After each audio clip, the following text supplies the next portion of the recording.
Hey yo, what's up? It's your boy JoJo again, here with another episode of Culinarily Thuggin'. I'm about to show you how we make some Bloomin' apples today. Let's get into it, baby. I would like to start with my brown sugar and cinnamon. You use half a cup of sugar, half a cup of brown sugar, and 3 tablespoons of cinnamon, and you should get a mix like this. You need some melted butter, some walnuts or pecans, personal preferences, 6 apples. I use 16 ounces of cream cheese with a tablespoon of vanilla extract. I will start with my cream cheese. You're gonna need 2 to maybe 3 tablespoons of your sugar mix that you created to go into here, because this is gonna be our stuffing mix that we're gonna use for our apple. It's gonna be a little rough like so, depending on if your cream cheese is room temp, but it should come together as so. Oh, back to mixing her again, man. Now that we got that mixture completed, now we're gonna move on to our apples. Go ahead and put your oven on 420, references, you know. Now when you're blooming your apple, you don't wanna go all the way down. You just need it to get almost, because you don't want it to lose. You still want it to be able to tighten up as so. And we're just gonna pop this core out and get it plated and set it. You can literally reach in with your fingers, pop that baby out. You can use a toothpick to keep these together once we have the cream inside. And we can pull that out later, don't be worried.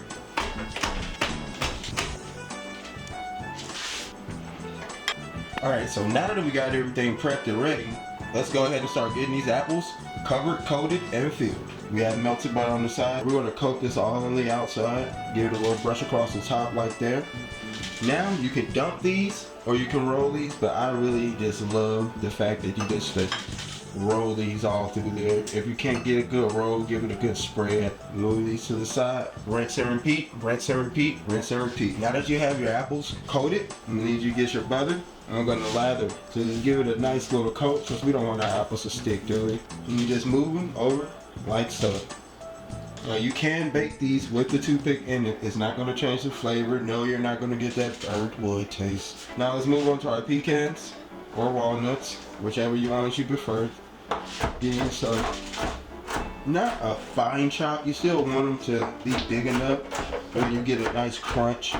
You don't want it to be minced. Now, one of my favorite steps, I take a little bit of walnuts, hit them inside, not too many. You don't want to over excess it. Still need room for that cream cheese inside. Want to be able to see it. If you can't visually see it, there's probably not enough in there. You can be concerned about it not going in the hole, but as it cooks, it's going to go down into it. So it's going to be a little messy. You could be actually put your finger in the hole. Go ahead, do that right. And now that we got that, we're going to finish with walnuts on the top. Just give it that nice little walnutty little crunch. We're gonna bake these for 30 minutes, guys. Let's get it popping, baby. Alright, so when you hit your halfway mark, about 15 minutes, maybe 14, you wanna pull these out and take the rest of your cream cheese that you made and reapply them to the top and finish in your oven for about, it's gonna take you a minute to do it. So these are gonna be in the oven about another 10 to 12 minutes. Let's go ahead and put these back in, guys. Let's check and see how we're looking. Perfect. Some of them popped open, but that's perfectly fine. It happens. But as you can tell, for the others that stayed together, we blew it. So now about this time, guys, you'll be ready to plate, eat, serve. You try to see how we cut straight into it.